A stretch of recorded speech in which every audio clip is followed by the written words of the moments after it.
Good morning students, welcome back to my channel. Today we are going to discuss about tertiary industry.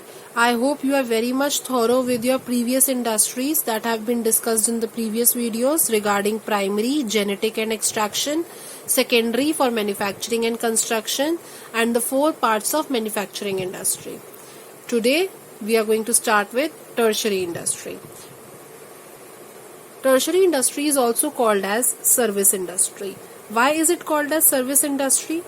Because it provides service for the primary and secondary industries. जो भी primary और secondary industry ने produce करा है, चाहे वो genetic तरीके से या extractive तरीके से, और we can say as by manufacturing something, ये सारा कुछ customers तक, final end consumer तक पहुंचाने का काम कौन सी industry का है? Tertiary industry का है.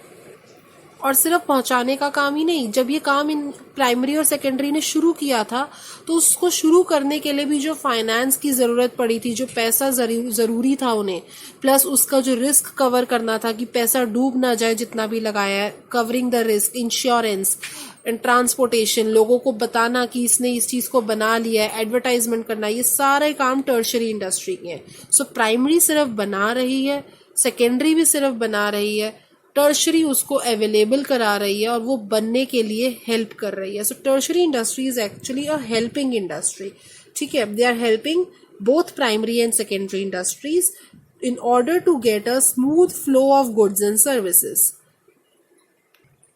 Tertiary sector includes services like transporting the goods, storing the goods, that is warehousing, insuring the risk, that is insurance, communicating to the customers about the various availability of the goods, that is advertising, and then helping the company, helping the industry to undertake such an activity by doing banking, that is providing the finance for such a production.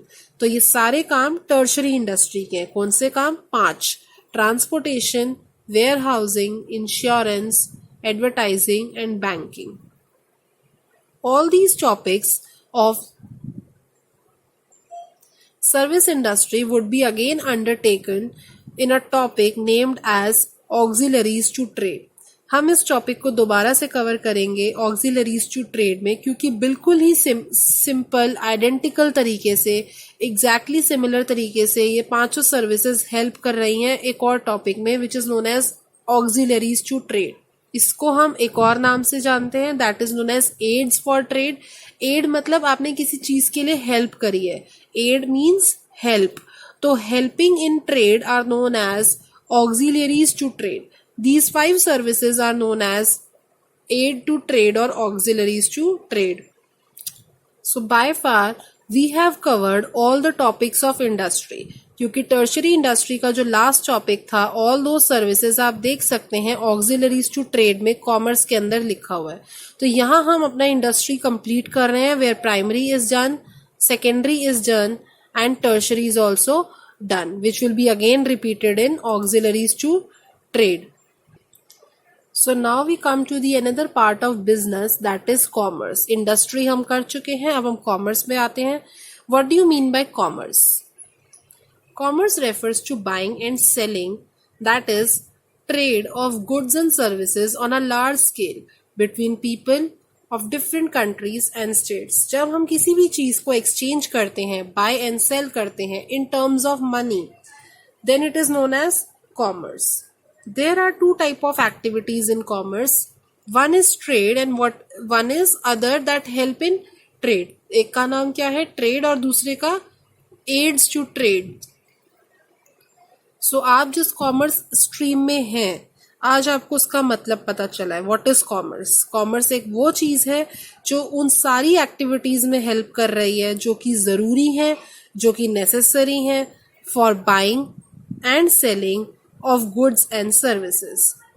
ये सारी activities को पूरा करवाने के लिए कौन सी 2 चीजें चाहिए? एक हमें ट्रेड चाहिए और दूसरा एड्स टू ट्रेड चाहिए. So what is trade? Trade was sale and exchange और transfer of goods. Trade is simply buying and selling of goods and services with profit motive. What does it involve? It only involves exchange of goods and services. किनके बीच में? Between buyers and sellers. whereas aid to trade means those activities which help in the smooth flow of trade. जो हम trade में buying और selling करने वाले थे उस एक्टिविटी को स्मूदन करने के लिए, हेल्प करने के लिए हमारे पास कुछ ऑक्सिलरीज हैं, कुछ एड्स हैं, कुछ हेल्प हैं. वो हेल्प हमारी कुछ रुकावटों को, हिंड्रेंसेस को दूर करती हैं. उन सारी एड्स टू ट्रेड के बारे में हम अलग से पढ़ेंगे. They just assist in trade like banking, insurance, warehousing and transportation.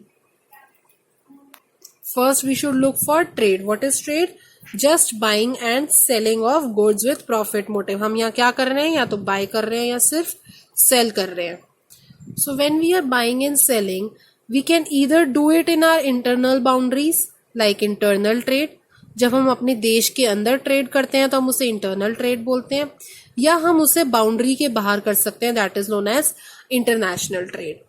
Internal trade के दो पार्ट्स हैं, that is wholesale trade and retail trade. Whenever you are buying and selling in a large quantity and volume with the purpose to resell it to a retailer, then it is known as wholesale trade.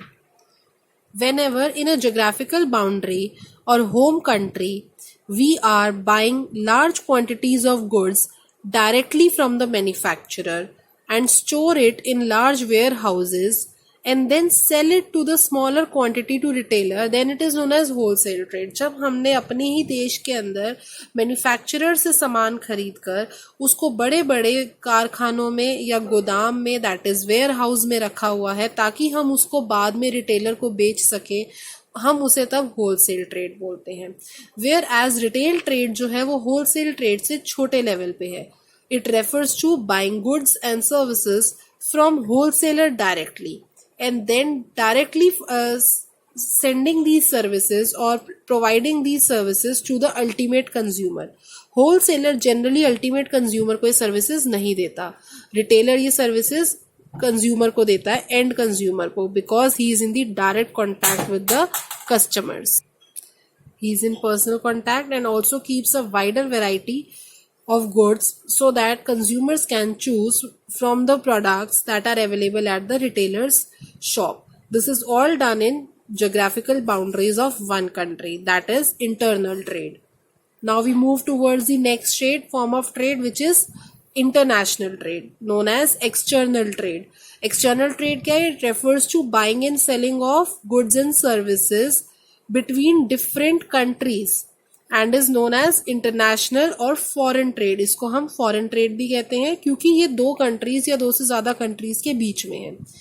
International trade के 3 types हैं. आपने आज तक क्या पढ़ा? सिर्फ ये export and import. Export मतलब बाहर भेजना, इम्पोर्ट मतलब अपने देश में सामान मंगवाना. अभी तक आपको एक्सपोर्ट और इम्पोर्ट के बारे में पता था. Export refers to buying of goods from those countries and import means selling of goods from foreign countries and import means buying of goods from foreign countries. तो फिर ये नया शब्द क्या है? What is this entrepot? Entrepot वो चीज है, जब मैंने ऊपर वाला क्लाउड देखो इम्पोर्ट वाला, इम्पोर्ट में क्या किया था? Buying the goods, आपने मंगवाया है. जब मैंने किसी देश से सामान मंगाया, सपोज यूएसए से, एंड देन उसको फ्रांस में जाकर एक्सपोर्ट कर दिया, मतलब कि ये सामान मेरे देश में बना हुआ नहीं है. If it was produced in India only और फिर मैं फ्रांस को बेच रही हूं तो वो मेरा सिंपली एक्सपोर्ट माना जाएगा. पर अगर मैंने वो सामान अपने देश में बनाया नहीं है, I have just imported it, I have just bought it from an international country और a foreign country, this involves 2 types of international trades. यहाँ पर मैंने इम्पोर्ट भी किया है गुड्स को और फिर किसी और कंट्री को वही गुड्स एक्सपोर्ट भी करे हैं. So that activity which involves buying of goods from one country for the purpose of selling it to another country, it is known as entrepot. Okay, so if an Indian company may import from Germany and export it to a company in Nepal, तो यहाँ पर हम क्या कर रहे हैं? दोनों काम कर रहे हैं, इम्पोर्ट एंड एक्सपोर्ट. तो इसका आंसर आप पेपर में कभी भी नहीं लिखेंगे कि the activity involved is import comma export. इसकी जगह एक नया शब्द आता है, वो आंसर लिखेंगे entrepot. Okay, which involves both of these above activities. So this is how we have covered complete trade, जिसमें हमने internal trade के बारे में बात करी, wholesale and retail trade, large quantity and small quantity, and then international trade, that is buying, import, selling, export, and entrepot, which means first you buy, then you sell the same thing, that is entrepot. We are going to discuss the aids to trade in our next lecture. The code for this video is the name of the countries used in explaining the concept of entrepot. एंट्रीपोर्ट में मैंने 2 बार example दिया है. First example एक particular set of 2 Nations से related दिया है कि हमने कहाँ से सामान खरीदा और कहाँ बेचा. फिर सेकेंड टाइम में मैंने अलग से 2 कंट्रीज का नाम लिया है.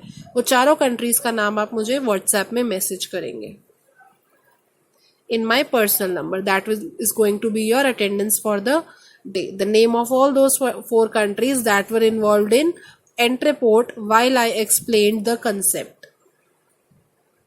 Thank you so much. Meet you in the next video. Till then, take care.